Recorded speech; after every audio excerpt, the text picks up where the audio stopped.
Okay, so welcome to the deep dive. We always love getting into the nitty-gritty of these biographical deep dives.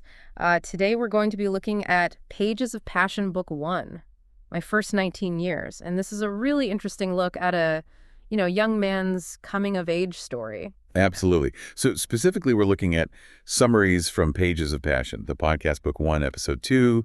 And this covers the late adolescence of George Hatcher from his autobiography. Yeah, this is a really crucial period, right? We were talking about high school, those first jobs, those first really significant relationships. And I think in this deep dive, we see how all those things kind of come together and really influence George's development, and not always in the, most straightforward or, let's say, morally clear-cut ways, right? Definitely. I think there's a lot of, moral ambiguity we're going to see George wrestling with, those early challenges of, figuring out who he is, what he believes in. Yeah, and making some choices that, maybe he looks back on and thinks, maybe I could have done that differently. So just to, set the stage for everyone who's listening, we're going to be focusing on some key areas of George's life during this period, right? Yeah. So we're going to be looking at his transition into high school, the start of a new job that really becomes significant for him, and then, of course, the relationships, the really interesting and complex relationships that he develops during this time.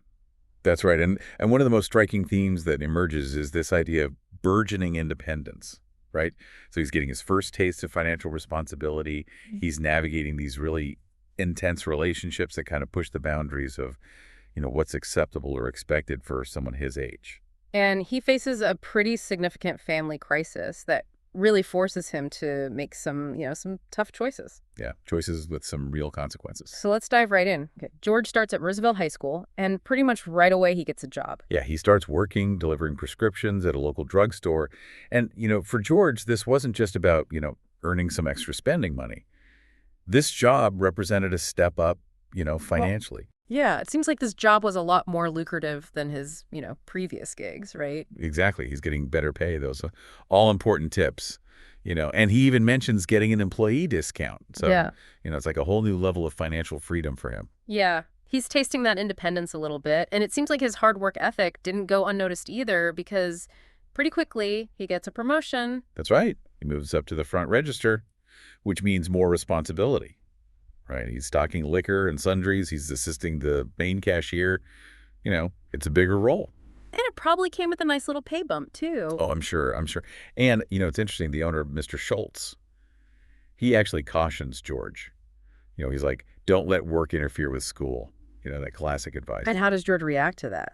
Well, he's full of that youthful confidence. He's like, I can handle it. The classic teenager response. Yeah, but, little does he know this promotion is about to really complicate his life. Right, because this is where Christine enters the picture. Yeah, and Christine, she's described as this, stunningly beautiful 22-year-old redhead.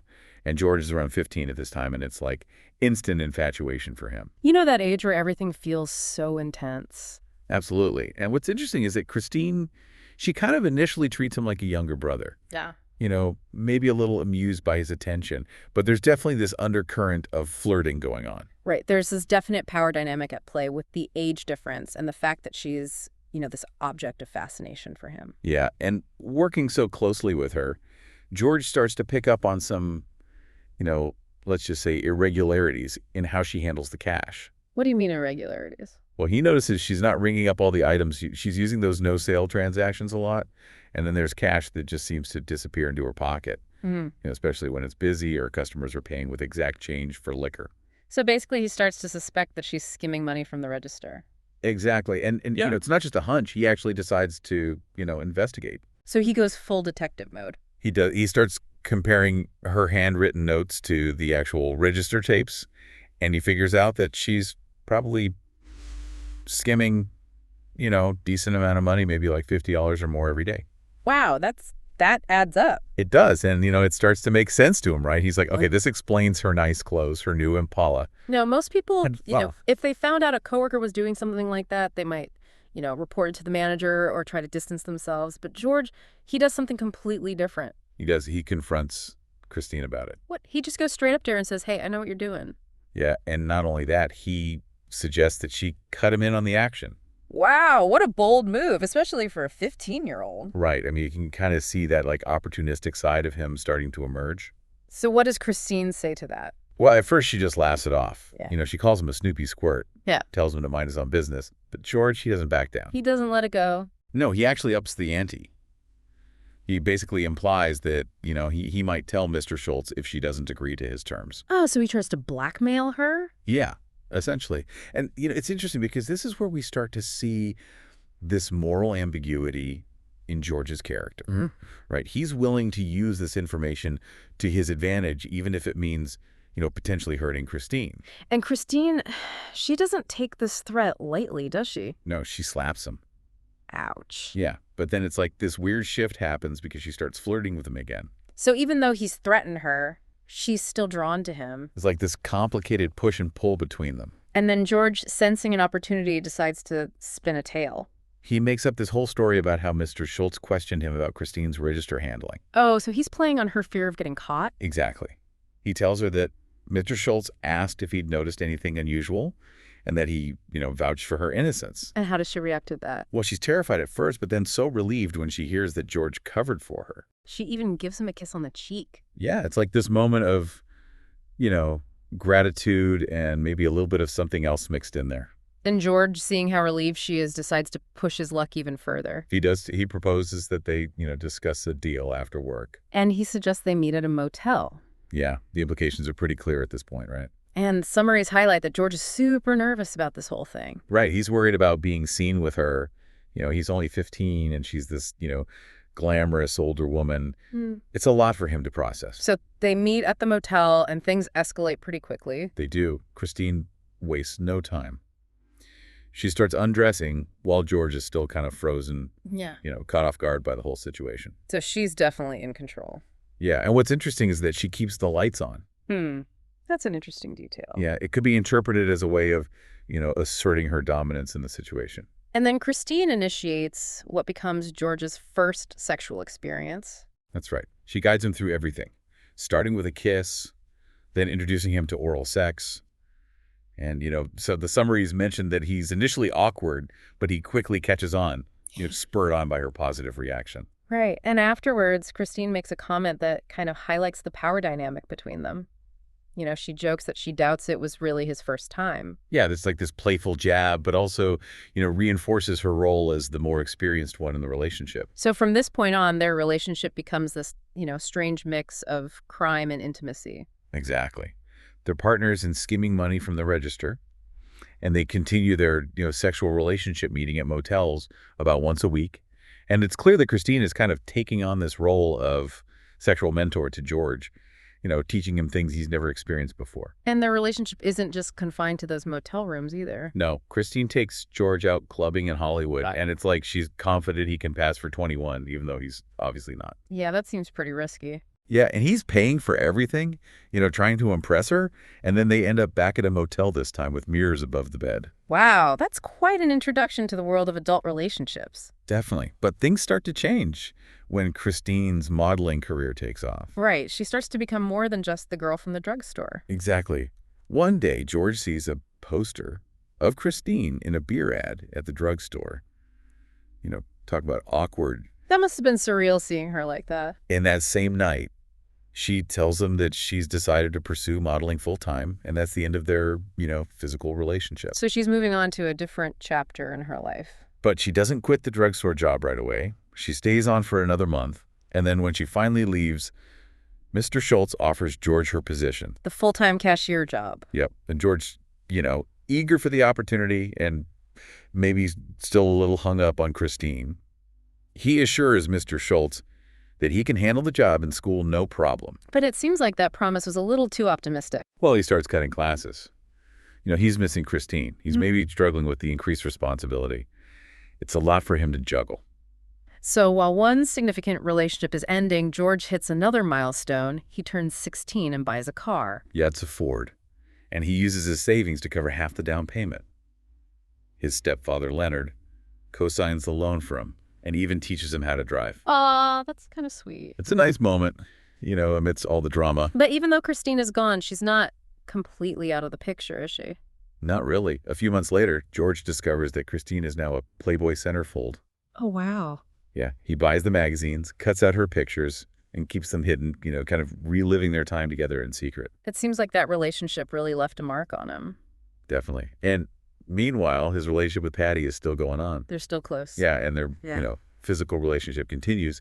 But George starts to feel guilty about it. Why is that? Well, he feels like he's using Patty, especially after everything that happened with Christine. So he's having some second thoughts. Yeah, and he actually confesses these feelings to Patty. He tells her that he feels like he's using her. He does, and her reaction is pretty amazing. She's actually quite understanding about it. Wow. That's mature. Yeah, she even laughs a little, Huh. like she's amused by his realization, and she reassures him that their friendship is strong, with or without the physical aspect. So their relationship is able to weather this, this emotional complexity. It seems so, but then things take a really serious turn with a family emergency. What happens? George's brother Raul, who's studying in Mexico City, gets arrested. Oh, no. What for? He was caught in a stolen car, and he's facing a potentially long prison sentence unless they can come up with $2,000 for a lawyer. Wow. That's a huge amount of money. And to make matters worse, George's parents are really struggling financially. They just had a baby and their savings are depleted. So they're in a tough spot. Yeah, George even tries reaching out to his biological father, but he refuses to help. Yeah. So George is desperate to help his brother. He turns to Patty's mother, Thelma, for help. Thelma's a really kind woman, and she manages to borrow $1,000 from friends, but they still need another $1,000. And that's when George makes a really bad decision. He does. He forges a letter from his biological father promising to repay Thelma the $1,000. Oh, no. He lies to her to get the money. Yeah, and he feels guilty about it, but he's so focused on helping his brother that he kind of pushes those feelings aside. But then the situation gets even worse because the lawyer demands an additional $1,500. Apparently for some kind of payoff, and George, he panics. So he forges another letter from his father. This time he promises Thelma $5,000, hoping that the extra money will convince her to lend him the rest. And she agrees. He does. She gives him the money, and George's family is able to pay the lawyer, but it all turns out to be a scam. The lawyer was a con artist. Yeah, Roll ends up getting a 2-year prison sentence anyway, and George is now stuck with a $3,500 debt to Thelma. Wow. So not only did his plan fail, he's now in a worse position than before. Exactly.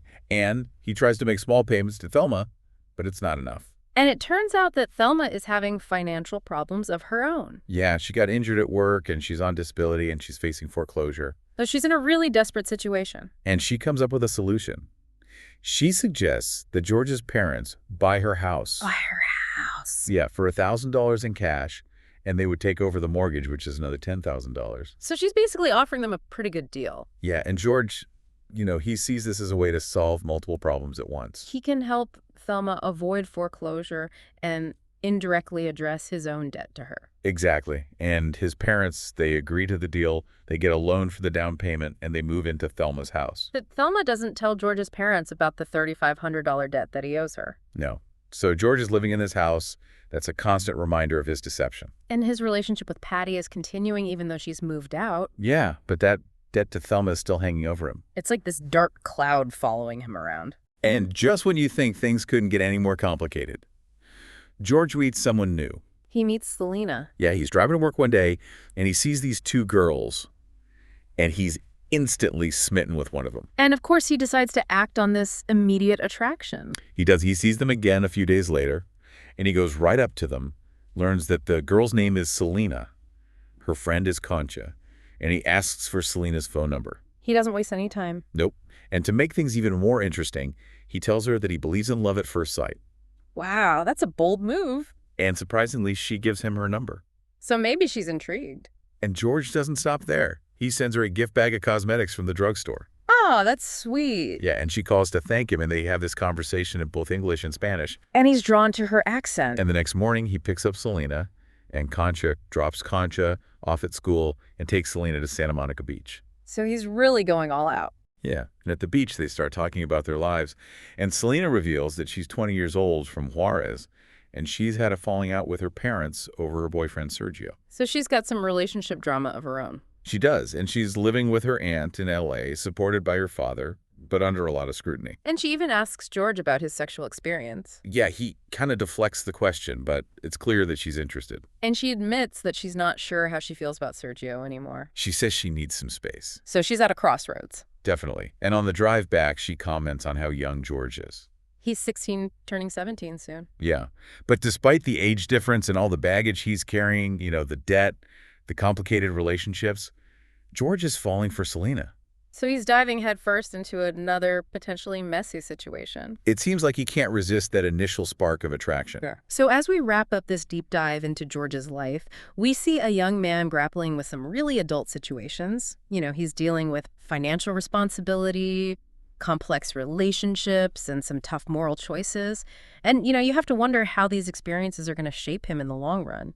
Right. I mean, that relationship with Christine was clearly intense and formative, but also, potentially damaging given the power imbalance. And then there's that unresolved debt to Thelma and how that's going to weigh on him moving forward. And then there's Selena. Is this a chance for a fresh start or just another layer of complication? It's hard to say, but it definitely adds another layer of intrigue to his story. Well, if you're as fascinated by George's story as we are, you can delve deeper into all these events and their consequences by checking out the full autobiography, Pages of Passion, Book 1, My First 19 Years. It's a compelling read for sure. And that's it for this deep dive. We'll see you next time. See you then.